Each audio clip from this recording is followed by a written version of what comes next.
Sumerian tablets are considered some of the oldest written records ever discovered. One particular clay tablet, dating back more than 4,000 years, is stored away in a museum vault in Istanbul. Most people walk right past it without giving it a second thought, yet hidden within its cuneiform inscriptions is a mystery that has sparked debate among archaeologists, geologists, and conspiracy researchers for decades. What makes this tablet so fascinating is that it doesn't simply describe an underground realm, it appears to provide detailed geographical directions leading to an entrance. Even more intriguing, that supposed entrance is located in a region that fits remarkably well with what we know about ancient migration routes stretching across Asia. Today, we'll examine what the Sumerians may have actually written, follow the ancestral lines that preserve this knowledge across continents, and explore whether the entrance described in the text could really exist. If ancient mysteries and their possible connections to modern genetic discoveries interest you, make sure to subscribe. Every week, we explore lost civilizations, forgotten histories, and groundbreaking findings in DNA research. The tablet at the center of this mystery is catalogued as K3657 in the British Museum's collection, although a nearly identical copy is housed in Istanbul. Archaeologists uncovered it in the ancient city of Nippur, located in present-day Iraq, and its age has been dated to roughly 2400 BCE. The Sumerians didn't use the term inner earth as we might today. Instead, they referred to this place as Kur. Importantly, Kur was not described as a realm of the dead or some version of hell. According to Sumerian accounts, Kur was a physical world beneath the earth's surface, a place where the Anunnaki, their divine beings, originally dwelled before ascending into the heavens. And this is where things start to get interesting. The tablet portrays Kur as a realm of vast waters, endless darkness illuminated by glowing stones, and a sky that seemed to curve downward rather than upward. For centuries, scholars interpreted these descriptions as purely mythical language, believing they referred to the afterlife or some spiritual dimension. Then, in 1692, astronomer Edmund Halley introduced his hollow Earth theory, suggesting that our planet might contain several concentric layers hidden beneath the surface. In 1818, John Cleves Sims Jr. took the concept even further, proposing that enormous openings existed at both poles. Suddenly, ancient accounts describing worlds beneath the earth no longer seemed entirely mythical to some researchers. What's particularly striking is that the Sumerian tablet doesn't merely describe Kur, it appears to contain actual navigational directions. The text refers to the mountain where the sun is swallowed, the river that flows backward into stone, and a destination located 7 days' journey from the land where bronze is born. These descriptions don't read like random poetic imagery. Ancient Mesopotamian records were often surprisingly literal, especially when documenting trade routes, military expeditions, and sacred pilgrimages. For decades, researchers struggled to identify the meaning behind the phrase, the mountain where the sun is swallowed. The wording puzzled linguists until a breakthrough came in 1967 through the work of Dr. Samuel Noah Kramer at the University of Pennsylvania. Kramer discovered that the Sumerian term translated as swallowed could also be interpreted as enters or goes into. Rather than describing a sunset, the phrase may have referred to the sun entering a mountain containing an opening large enough for sunlight to penetrate deep within. The second clue, the river that flows backward into stone, proved just as mysterious. Normally, rivers don't reverse their flow, but under certain conditions, they can. Tidal bores, where incoming tides force river water upstream, were well-known phenomena even in ancient times. However, the phrase, into stone, suggested something far more unusual. It implied a river disappearing into a cave system. And if you're searching for a river that both exhibits unusual flow behavior and vanishes into an extensive underground network, you're looking at a very specific geological environment. The third clue may be the most revealing of all. The text mentions a location that lies 7 days' journey from the land where bronze is born. Since bronze is made by combining copper and tin, this detail is especially important. During the Bronze Age, Mesopotamia depended heavily on imported tin because local sources were scarce. The closest major tin deposits were located in the mountains of Central Asia, in regions that today correspond to Afghanistan, Uzbekistan, and western China. A journey of 7 days from the major bronze-producing centers of ancient Bactria points toward a surprisingly specific geographical area. This is where modern DNA research unexpectedly intersects with ancient texts. A study published in Nature in 2019 analyzed genetic markers from populations throughout Central and East Asia. The research team, led by Dr. Chuanchao Wang, uncovered an unusual pattern. They identified evidence of a genetic bottleneck, a significant reduction in population size, around 2400 BCE among communities living in the Tian Shan mountain range. Notably, this is the same period during which the Sumerian tablet was created. Yet the genetic evidence didn't suggest a bottleneck caused by famine or disease. Instead of disappearing, the genetic diversity appeared to shift. It was almost as though part of the population had migrated elsewhere and later returned generations afterward, carrying similar genetic markers but displaying different mitochondrial DNA patterns. The Tian Shan Mountains, stretching across modern Kyrgyzstan, Kazakhstan, and western China, contain some of the largest cave systems in all of Asia. The Baikal-Tomsk region alone is home to more than 4,000 documented caves, with some extending for kilometers beneath the surface. And this is where things become particularly relevant. Several of these cave systems display features strikingly similar to those described in the Sumerian tablet. They contain enormous underground rivers, chambers illuminated by naturally glowing minerals in complete darkness, and cavern ceilings that curve in a way that could easily resemble an inverted sky to ancient observers. However, there's an obvious question that needs to be addressed. Why would the Sumerians, living thousands of kilometers away in Mesopotamia, possess detailed knowledge of cave systems located in Central Asia? The answer may lie in what archaeologists consider the prehistoric predecessor of the Silk Road. Long before the famous trade route linked east and west, earlier networks already connected distant civilizations. One of these was the Tin Road, sometimes referred to as the Bronze Road, which connected Mesopotamian societies with Central Asian metal-producing regions as early as 3000 BCE.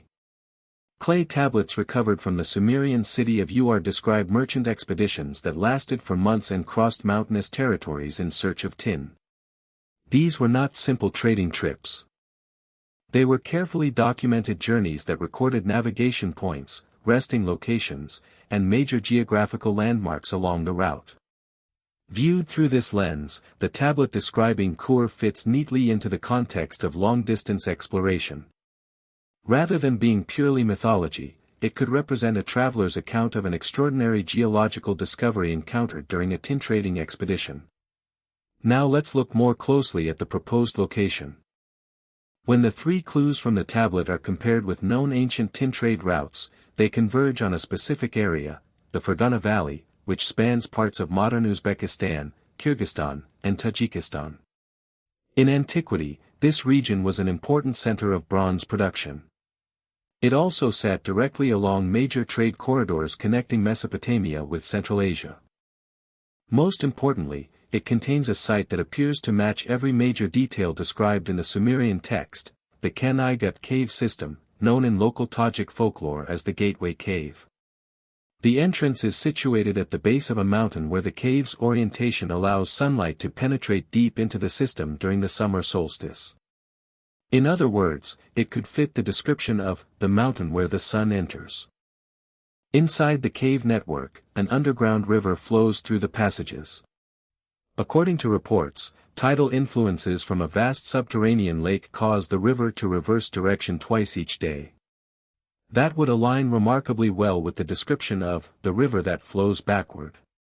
The cave walls contain deposits of selenite crystals and fluorite minerals that appear luminous in darkness, creating an effect that early explorers compared to a sky filled with stars beneath the earth. During the 1960s, Soviet geological teams surveyed portions of the Kanaigut cave system.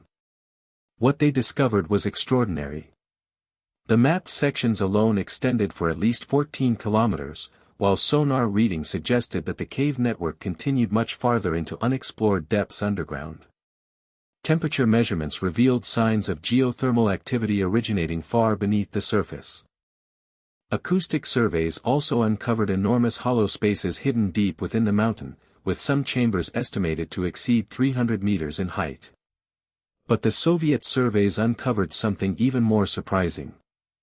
They found evidence that people had once lived there, not recently, but in the distant past.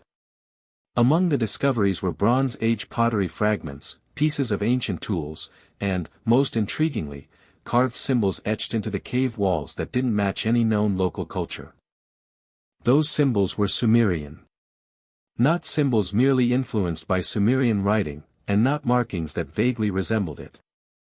These were genuine Sumerian cuneiform inscriptions located thousands of kilometers from Mesopotamia, carved into cave walls nearly 1,500 meters beneath the earth. The discovery was immediately classified. In 1967, Soviet authorities sealed access to the caves, officially citing concerns about geological instability. However, documents declassified during the 1990s suggested a very different explanation. According to excavation reports, teams discovered what appeared to be man-made architectural structures in the deepest chambers they explored. These included walls constructed from carefully cut stone blocks, channels carved into the cave floor that seemed designed for water control, and perhaps most puzzling of all, a circular stone platform of unknown purpose surrounded by Sumerian inscriptions. One of the geologists involved in the expedition, Dr. Viktor Yemelyanenko, spoke publicly about the discoveries in a 1998 interview shortly before his death. He described encountering a stone archway in the deepest accessible chamber. According to him, the structure was clearly artificial rather than natural, and it was carved with a repeating symbol. That symbol matched the Sumerian cuneiform sign for Kur. Beyond the archway, the team's sonar equipment detected something even stranger. It wasn't simply another cave chamber. Instead, it revealed a massive void so immense that the sonar systems were unable to determine its boundaries. When seismic readings were directed into the space, the returning echoes suggested that the void stretched for kilometers in multiple directions. This is where speculation begins. Whether that enormous space represents an entrance to some legendary underground civilization or merely an unexplored cave network remains entirely unknown. What is not based on speculation, however, is the genetic evidence. The same 2019 DNA study that identified the population bottleneck uncovered another unexpected finding. Modern populations living near the Fergana Valley possess genetic markers that differ from those of neighboring groups. Even more surprising, these markers show the closest resemblance to ancient Mesopotamian DNA recovered from Sumerian burial sites. This raises an obvious question. How did genetic signatures associated with ancient Sumerians end up among isolated mountain communities in Central Asia? The conventional explanation points to migration and intermarriage along ancient trade routes. Yet the distribution pattern presents a puzzle. These genetic markers are not spread evenly across historical trade corridors. Instead, they appear concentrated in specific settlements located near the Kenai-Gut cave system. Many of those same villages preserve oral traditions describing people who emerged from beneath the mountain and married into local families more than 4,000 years ago. One such settlement, known today as Kiziljar, continues to practice a tradition that outsiders long dismissed as folklore. During each generation, certain families perform a ceremony at the cave entrance during the summer solstice. The ritual involves traveling into the upper chambers, leaving offerings of bread, salt, and bronze objects, and reciting phrases in a language the villagers themselves no longer understand. In 2015, a linguistic anthropologist recorded these mysterious recitations. When specialists later analyzed them, they found that the phrases were actually spoken in an archaic form of Sumerian. The words consisted of prayers asking the inhabitants of Kur for safe passage and blessings upon the village. But this raises another question. Why would anyone want to enter Kur in the first place? According to the tablet, Kur was more than just a location. It was portrayed as a source of knowledge.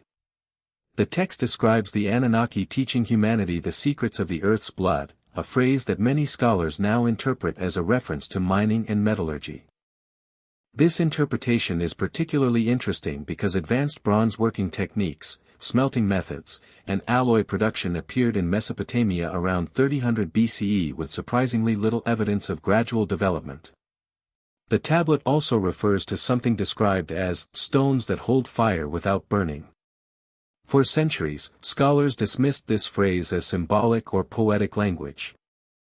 That changed when researchers proposed that the Sumerians may actually have been describing petroleum. In other words, crude oil. The Fergana Valley sits above some of Central Asia's richest oil reserves. Ancient populations living in the area would likely have encountered natural oil seeps, possibly even within cave systems where pressurized petroleum emerged through cracks in the limestone. If Sumerian traders witnessed these phenomena during their expeditions for tin, it could explain why the region held such significance beyond mythology alone. To ancient observers, underground pools of oil that could be ignited and burned for extended periods may have appeared to be literal fire emerging from the depths of the earth. Such a phenomenon could easily have been interpreted as a gift from the gods of Kur. There is another section of the tablet that researchers largely overlooked until recent years. The text states that anyone seeking entry into Kur had to undergo a process described as purification of the blood. For a long time, scholars assumed this referred to spiritual cleansing before entering a sacred place. However, a 2021 study of high-altitude cave environments offered a different perspective. Modern science now understands that deep cave systems often contain atmospheric conditions very different from those found on the surface. Carbon dioxide concentrations can be higher, oxygen levels may vary, and some caves contain elevated amounts of radon gas. Populations that have lived for generations at high altitudes frequently develop genetic adaptations that improve oxygen processing. The Fergana Valley lies at elevations ranging from approximately 1,000 to 3,000 meters. Modern inhabitants of the region often possess variants of the EGLN1 and EPAS1 genes, adaptations commonly associated with life at higher elevations. Ancient Mesopotamians, who generally lived near sea level, would not have carried these same adaptations.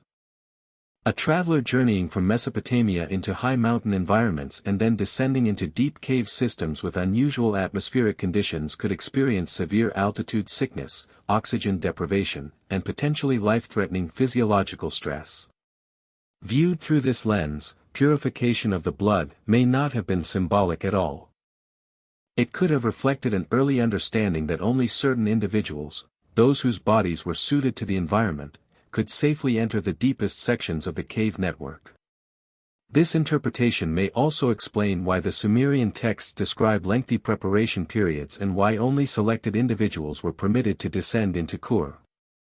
Interestingly, the same genetic markers identified among modern populations in the Fergana Valley include the EGLN1 variant.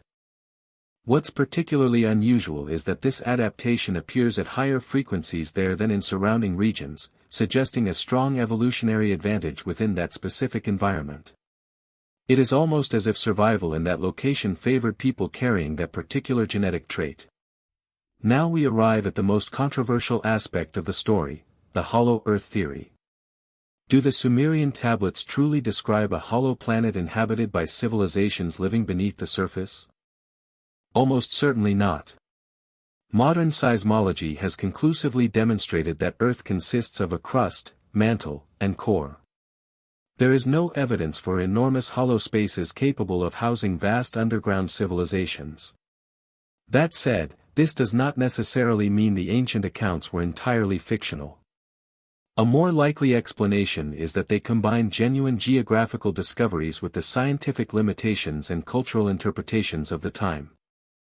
The Sumerians may have encountered cave systems far larger and deeper than anything they had ever seen before. They would have found underground rivers, glowing minerals, and geological formations that seemed impossible according to their understanding of the world. Naturally, they described these discoveries using the concepts available to them: gods, sacred realms, and cosmic significance. For example, the tablet's description of a sky that curves downward is remarkably similar to what a person would experience inside a gigantic cave dome.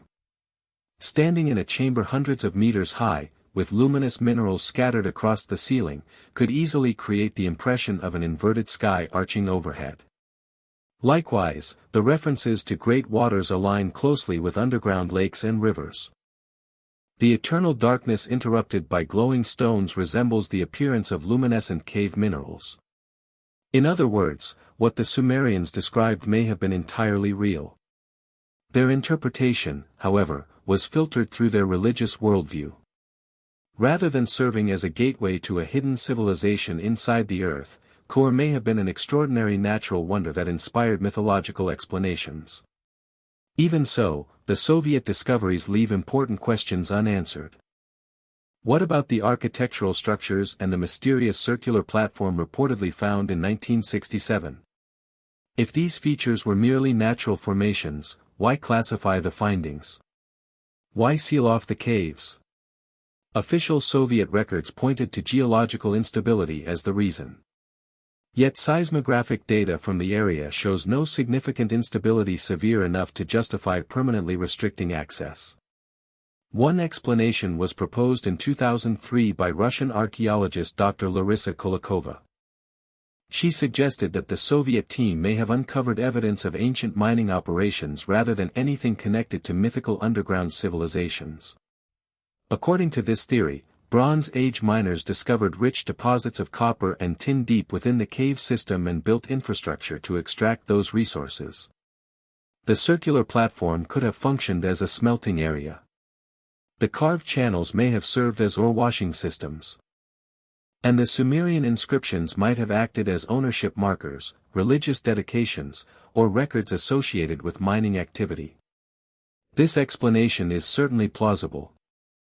Ancient miners frequently worked under extreme conditions whenever valuable mineral deposits were involved.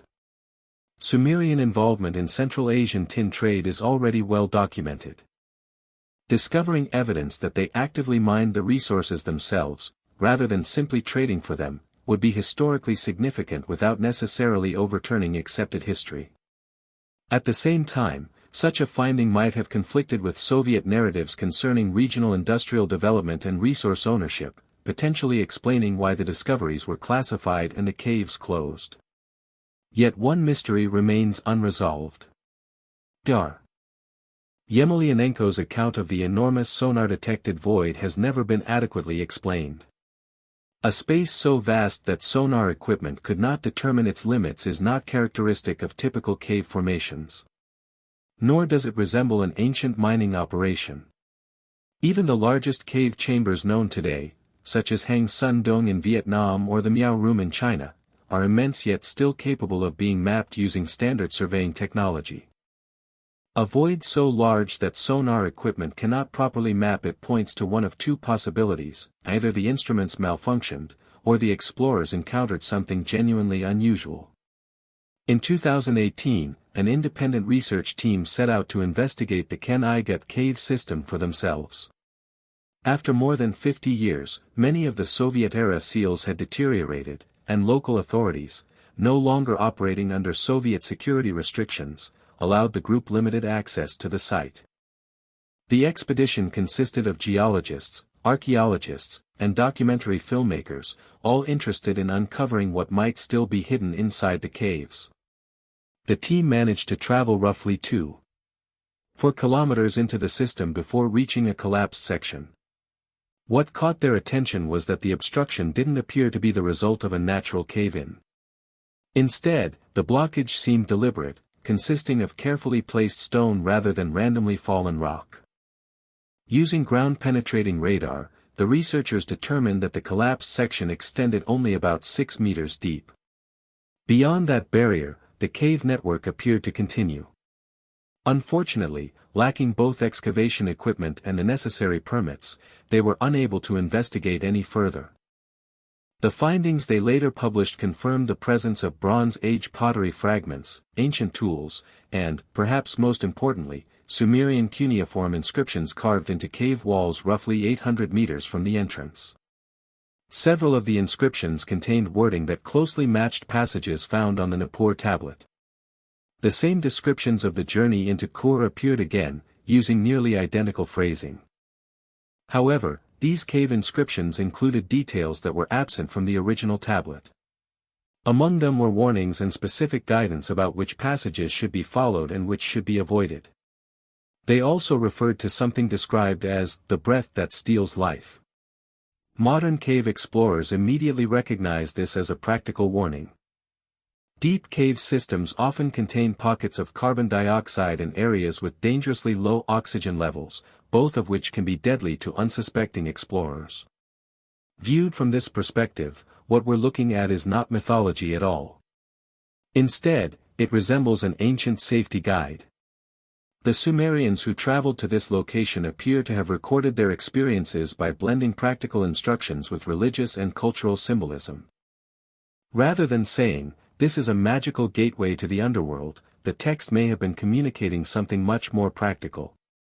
This is an important but extremely dangerous place, and reaching it safely requires knowledge, preparation, and caution. The genetic evidence fits remarkably well with this interpretation.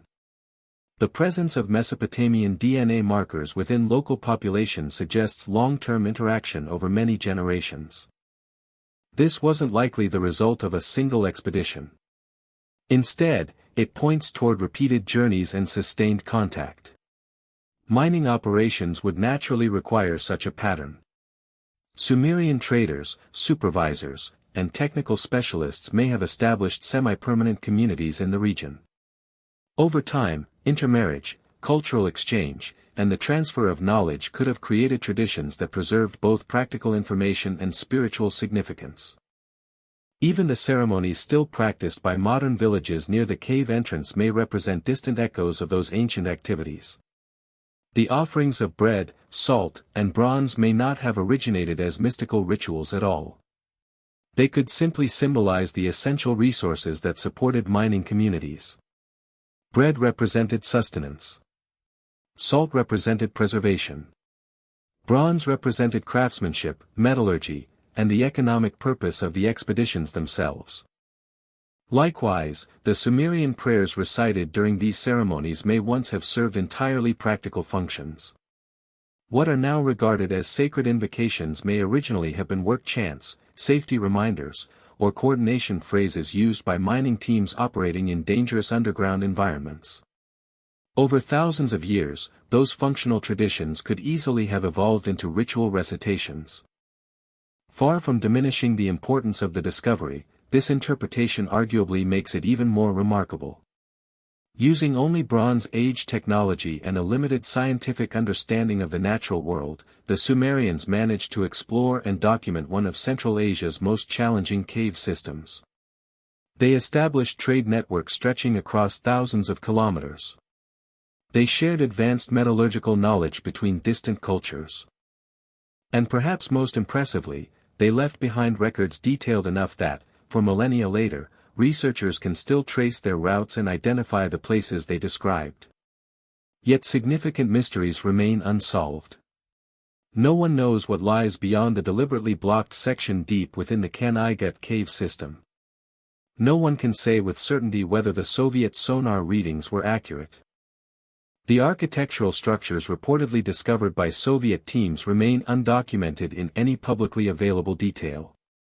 And the purpose of the mysterious circular platform remains unknown. It could date to the Bronze Age. It could be a later structure. It could even be the result of a misidentification. At present, there simply isn't enough evidence to know. Neither the Uzbek nor Tajik governments have shown much interest in financing additional exploration.